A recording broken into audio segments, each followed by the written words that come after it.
பிரம்மாண்டத்தின் அடையாளம்.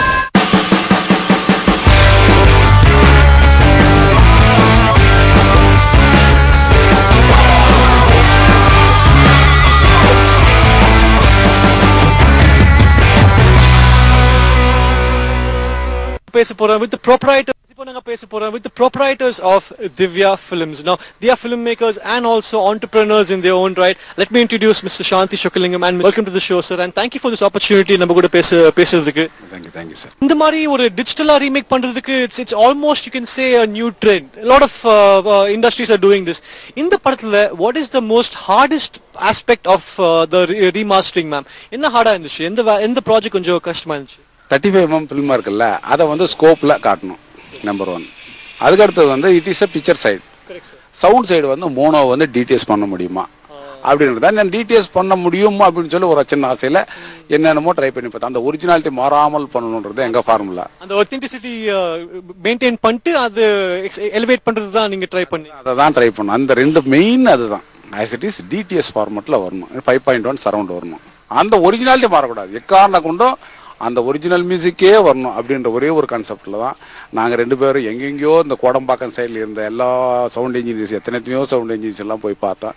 மோனோவை டிடிஎஸ் பண்ணவே முடியாது. Because mono is a combined, that is mixed tracks. It can be mix பண்ண முடியாது அப்படின்னு சொல்லிட்டாங்க. இது இன்னும் பாசிபிலிட்டியே இல்லை அப்படின்னு சொல்லிட்டாங்க. இதுக்காக நானும் மிஸ்ஸஸும் வந்து பாம்பே போனோம்.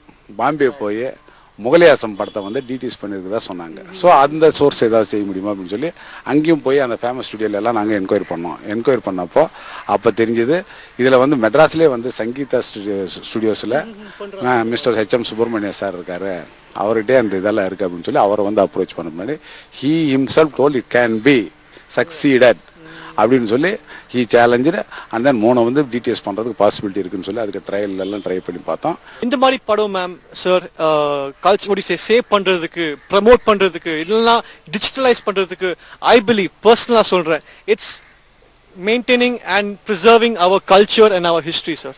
ஐ mean film also is a form of culture. And to preserve such good films from the past for the future is an achievement.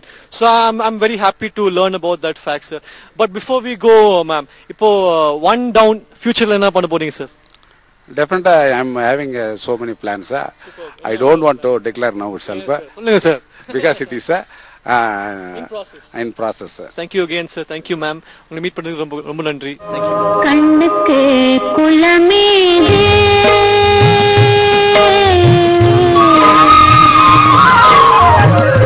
கண்ணுக்கு குலமேது கண்ணா கருணைக்கு இளமேது கண்ணுக்கு குலமேது கண்ணா கருணைக்கு இளமேது கண்ணுக்கு குலமேது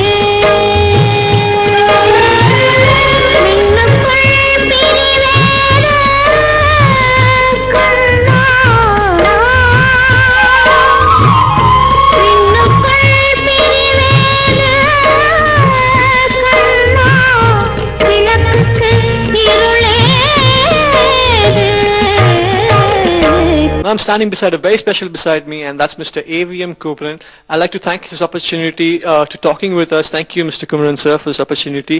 Now, as you know, we're here for the Karnan movie release. Have you seen the movie, sir?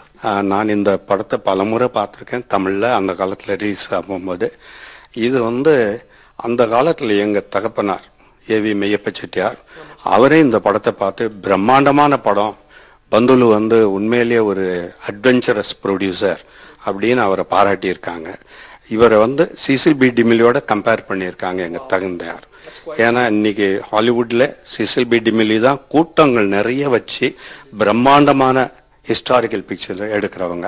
அந்த அளவுக்கு PR Pantulu அன்னைக்கு வந்து ஒரு பெரிய பிக்சரா அதை பண்ணியிருந்தாரு. இது அவருடைய 2வது படம் தான். இதுக்கு முன்னாடி கட்டபொம்மன் அவர் பெரிய ஹிட் பிக்சர் கொடுத்திருக்கிறாரு. அது பெரிய அளவுக்கு ஹிட் ஆனதுனால அதே தைரியத்தில் அவர் இதை இன்னும் பிரம்மாண்டமா எடுத்திருந்தாரு. இந்த படத்துல வந்து ஒவ்வொரு செட்டும், அதாவது காட்சி அமைப்பும் பிரம்மாண்டமா இருக்குது. அது அந்த காலத்துல பேசப்பட்டது. அது இன்றைக்கும் பார்க்கும் பொழுது ஆஹா இந்த மாதிரி இன்னைக்கு யாரால எடுக்க முடியும், யாராலும் இந்த மாதிரி ஒரு படத்தை எடுக்க முடியாது, எந்த தயாரிப்பாளராலையும் எந்த டைரக்டராலையும் இந்த மாதிரி ஒரு படத்தை எடுக்க முடியாது. அந்த அளவுக்கு பிரமிப்பா இதை பார்க்கும்படி அமைஞ்சிருக்குது. அதுக்கு இன்னொரு காரணம், இந்த காலத்தில் எல்லாமே கிராஃபிக்ஸ்ல தான் செட்டெல்லாம் போடுறாங்க. செட்டே அமைக்காம எல்லாம் கிராஃபிக்ஸ்லயே கிரியேட் பண்றாங்க, கூட்டங்கள் கிராஃபிக்ஸ்ல கொண்டு வராங்க. ஆனா இந்த படத்துல உண்மையான கூட்டங்களை வச்சு பந்துல எடுத்திருக்கிறாரு. அவருக்கு இருந்த தைரியம் இன்னைக்கு யாருக்குமே கிடையாது, அன்னைக்கும் கிடையாது, இன்னைக்கும் கிடையாது. Did you think that this movie has such a good response even after 49 years? கண்டிப்பாக. Yes sir. இந்த படம் இன்னைக்கு ரிலீஸ் ஆகி, இந்த புது படங்கள் எவ்வளோ இதுக்கு முன்னாடி ரிலீஸ் ஆகி அதெல்லாம் 1 வாரம் 2 வாரத்துல தியேட்டரை விட்டு போயிட்டு இருக்குது. அதே சமயத்துல இந்த படம் இன்னைக்கு 25வது நாள் ஓடிக்கிட்டு இருக்குது.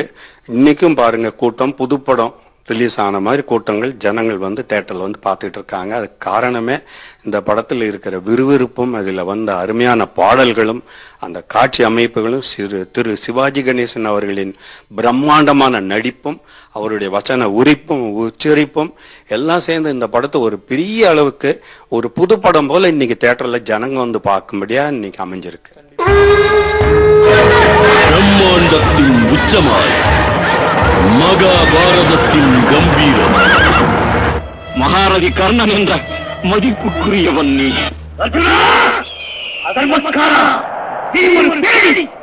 ரதம் ஏன் நின்று விட்டது? தேக்கால் தரையில் ஆழ பதிந்து இதோடு நீ தொலைந்தாய்.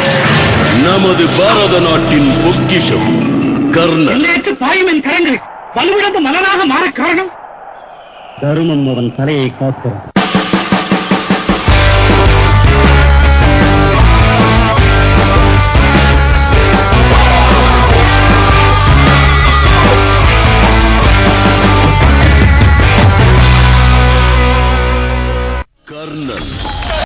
கர்ணன் பிரம்மாண்டத்தின் அடையாளம்.